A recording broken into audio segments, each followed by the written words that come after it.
Awas, hati-hati. Babul muslim, man salimal muslim, man salimal muslimuna min lisanihi wa yadihi. Ya, qala haddatsana qala, langsung ke rawi terakhir, an Abdullah bin Amr bin As radhiyallahu taala anhuma.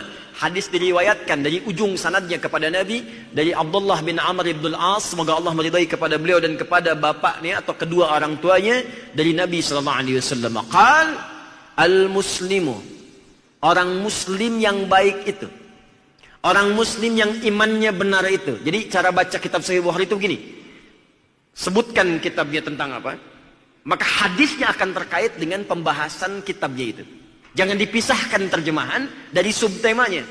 Kalau temanya tentang iman, maka cara menerjemahkannya begini. Orang muslim yang punya iman kuat itu, orang muslim yang benar yang baik itu, man salimal muslimuna min lisanihi wa yadihi, adalah orang yang mampu saat berinteraksi dengan orang Islam yang lain, orang-orang lain itu merasa tenang dengan keadaan lisan dan tangannya. Kalau bahasa singkatnya, orang Islam yang baik itu mampu menjaga lisan dan tangannya. Jelas? Karena itu kalimat lisan itu seringkali dibuka dengan kalimat iman dalam Al-Quran. Buka Quran surah 49 ayat 11 sampai 12. Ya ayyuhalladzina amanu, iman dulu. La yasra qaumin qaum. Hai orang-orang yang merasa punya iman, muslim yang baik, kebab tadi. Maka gunakan lisanmu untuk berkata yang baik, jangan saling mencela, kata Al-Quran. Ya ayyuhalladzina amanu, hai orang-orang muslim yang baik yang punya iman, la yaghtab ba'dukum ba'dha, jangan gosip, jangan gibah. Kalau ada orang bergibah menunjukkan imannya lemah. Kalau ada orang gosip menunjukkan muslimnya belum baik. Ya, abi mah henteu ustaz, bagus. Terus sepertos itu tuh, bapak itu mah tiap hari ya. Sama. Di orang Islam yang baik, dia jaga lisannya. Bahkan di hadis Nabi yang lain dikatakan, man kana yu'minu billahi wal yaumil akhir, falyaqul khaira aw liyasmut.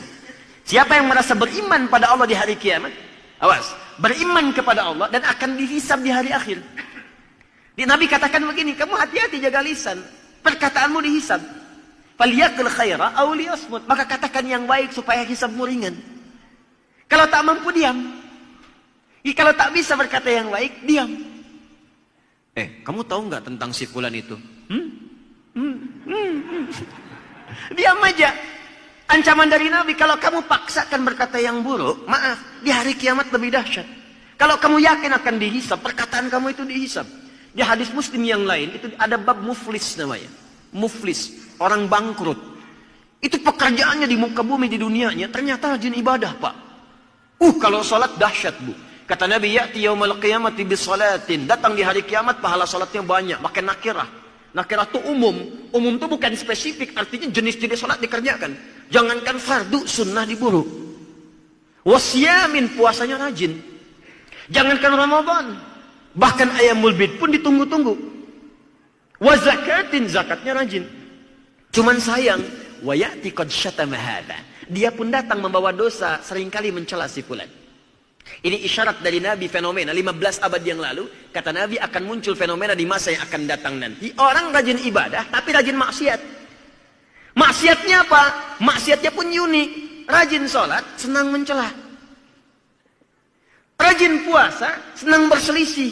Karena hadisnya belum lengkap. Wa qadhafa hadza, senang nuduh orang lain. Wa daraba hadza, senang berselisih. Wa safaka dama hadza, bahkan ada yang menumpahkan darah, bahkan menyebutkan nama Allah di dalamnya. Tembak orang, Allahu Akbar. Bom orang, Allahu Akbar. Muncul bom panci, bom kulkas, bom open, bom setrika, dan sebagainya.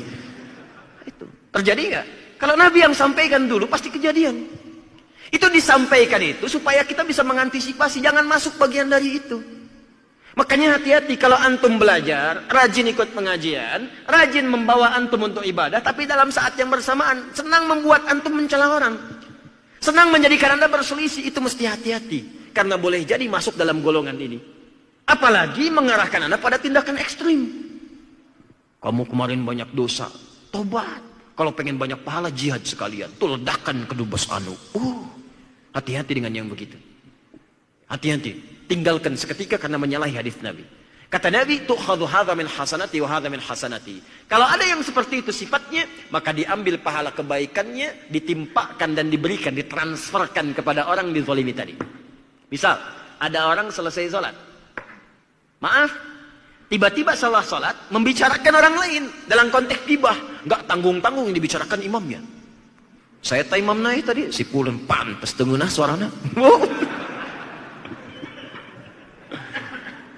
Itu dia selesai sholat, pahalanya ditransferkan kepada imamnya sekalian. Seketika. Makanya kalau Anda sedang dicela orang, nggak usah marah, Pak. Itu tandanya ada transfer pahala yang diberikan kepada Anda. Dan hukum celaan itu, hukum celaan nggak bisa bebas kita darinya. Nggak ada orang bebas dari celaan. Demi Allah saya katakan, tidak ada manusia yang bebas dari celaan. Jangankan manusia, bayangkan Allah dicela oleh orang yang kafir, malaikat dicela, Rasul dicela, Nabi dicela, sahabat dicela, tabi'in dicela, ulama dicela. Anda Tuhan bukan, malaikat bukan, Rasul bukan, Nabi bukan, sahabat bukan, tabi'in bukan, ulama juga bukan. Nggak pengen dicela. Anda siapa? Kalau kita orang baik, pasti akan dicela oleh orang yang tidak baik. Kalau kita orang yang kurang baik, akan dicela oleh orang baik. Tapi rumusnya itu luar biasa. Apa rumusnya? Kalau celaan dibaca dengan bab iman, indah semuanya. Kalau ada yang mencela Anda orang yang kurang baik, sebetulnya bukan celaan. Rumusnya dalam kaidah akhlak, sebetulnya pengakuan dari Allah yang dititipkan lewat lisan pencela itu bahwa Anda telah menjadi orang baik.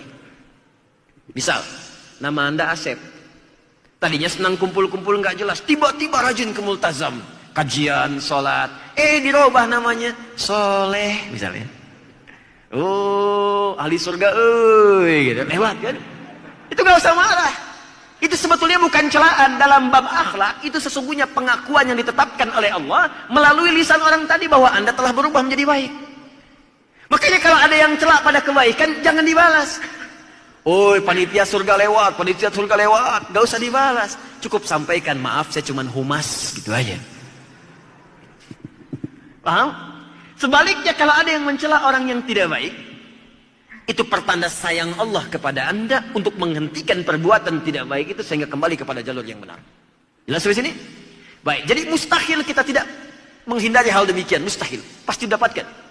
Karena itu kembalikan kepada babnya. Orang yang kemudian maaf mengerjakan kebaikan saat bersamaan mengerjakan yang buruk maka ditransferkan pahalanya. Fa in faniyat hasanatu, kalau habis bekal kebaikannya maka diambil keburukan dari orang tadi, faturiha finnar, dilemparkan langsung ke neraka.